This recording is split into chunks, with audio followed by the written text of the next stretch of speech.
Silicon city ಬೆಂಗಳೂರಿನಲ್ಲಿ ದಿನದಿಂದ ದಿನಕ್ಕೆ ಕೊರೋನಾ ಪ್ರಕರಣಗಳ ಸಂಖ್ಯೆ ಏರಿಕೆ ಆಗ್ತಾ ಇದೆ. ಈ ಮೂಲಕ ಬೆಂಗಳೂರು ಮತ್ತೊಮ್ಮೆ ಕೊರೋನಾ ಹಬ್ ಆಗ್ತಾ ಇದೆಯಾ ಅನ್ನುವಂತಹ ಪ್ರಶ್ನೆ, ಕೊರೋನಾ ಹಾಟ್ಸ್ಪಾಟ್ ಆಗ್ತಾ ಇದೆಯಾ ಅನ್ನುವಂತಹ ಪ್ರಶ್ನೆ. ಬೆಂಗಳೂರಿಗೆ ಪ್ರೈಮರಿ ಮತ್ತು ಸೆಕೆಂಡರಿ ಕಾಂಟ್ಯಾಕ್ಟ್ಗಳೇ ಕಂಟಕವನ್ನು ತರ್ತಾ ಇದ್ದಾವ? ಸೋಂಕಿತರ ಸಂಪರ್ಕಿತರನ್ನ ಟೆಸ್ಟ್ ಮಾಡದೆ ನಿರ್ಲಕ್ಷ್ಯವನ್ನು ವಹಿಸ್ತಾ ಇದ್ದಾರಾ ಆರೋಗ್ಯ ಇಲಾಖೆಯ ಸಿಬ್ಬಂದಿಗಳು?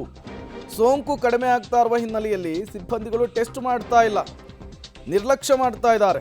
ನಗರದಲ್ಲಿ 800ಕ್ಕೂ ಹೆಚ್ಚು ಸೋಂಕಿತರ ಸಂಪರ್ಕದಲ್ಲಿರುವವರಿಗೆ ಆತಂಕ ಶುರುವಾಗ್ಬಿಟ್ಟಿದೆ. 400ಕ್ಕೂ ಅಧಿಕ ಸೆಕೆಂಡರಿ ಕಾಂಟ್ಯಾಕ್ಟ್ಗಳ ಟೆಸ್ಟ್ ಅನ್ನು ಮಾಡಬೇಕಿತ್ತು. ಪ್ರೈಮರಿ ಸೆಕೆಂಡರಿ ಕಾಂಟ್ಯಾಕ್ಟ್ನಿಂದ ಸೋಂಕು ಹಬ್ಬುವಂತಹ ಆತಂಕ ಇದೆ.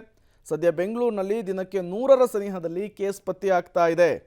ಪ್ರೈಮರಿ ಸೆಕೆಂಡರಿ ವ್ಯಕ್ತಿಗಳನ್ನು ಟೆಸ್ಟ್ ಮಾಡುತ್ತಾ ಆರೋಗ್ಯ ಇಲಾಖೆ ಅನ್ನೋದನ್ನು ಕಾದು ನೋಡಬೇಕು. ಈ ಹಿಂದೆ ಕೊರೋನಾ 1, 2, 3ನೇ ಅಲೆಯಲ್ಲಿ 3T ಸೂತ್ರವನ್ನು ಬಳಕೆ ಮಾಡಲಾಗಿತ್ತು. Test, track, treatment.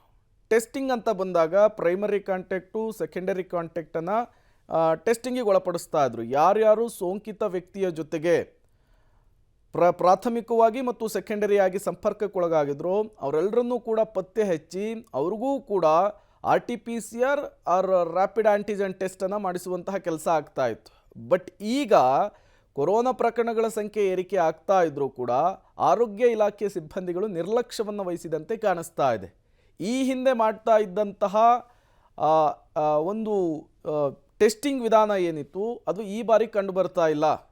ವ್ಯಕ್ತಿಗಳೇ ಓನಾಗಿ ಬಂದ್ಬಿಟ್ಟು ಟೆಸ್ಟಿಂಗಿಗೆ ಒಳಗಾಗಬೇಕು. ಅವರ ಪ್ರೈಮರಿ ಮತ್ತು ಸೆಕೆಂಡರಿ ಕಾಂಟ್ಯಾಕ್ಟ್ನಲ್ಲಿರುವಂತಹ ವ್ಯಕ್ತಿಗಳನ್ನು ಟ್ರೇಸ್ ಮಾಡುವಂತಹ ಕೆಲಸವನ್ನು ಆರೋಗ್ಯ ಇಲಾಖೆ ಸಿಬ್ಬಂದಿಗಳು ಮಾಡ್ತಾ ಇಲ್ಲ. ಇದು ಸಹಜವಾಗಿಯೇ ಮತ್ತೊಮ್ಮೆ ಬೆಂಗಳೂರಿನಲ್ಲಿ ಕೊರೋನಾ ಸ್ಪ್ರೆಡ್ ಆಗಲಿಕ್ಕೆ ಪ್ರಮುಖ ಕಾರಣವಾಗ್ತಾ ಇದೆಯಾ ಅನ್ನುವಂತಹ ಅನುಮಾನ ಮುನ್ನೆಲೆಗೆ ಬರ್ತಾ ಇರುವಂಥದ್ದು. ಸಹಜವಾಗಿಯೇ ಆರೋಗ್ಯ ಇಲಾಖೆಯ ಸಿಬ್ಬಂದಿಗಳ ದಿವ್ಯ ನಿರ್ಲಕ್ಷ್ಯ ಇಲ್ಲಿ ಎದ್ದು ಕಾಣಿಸ್ತಾ ಇದೆ.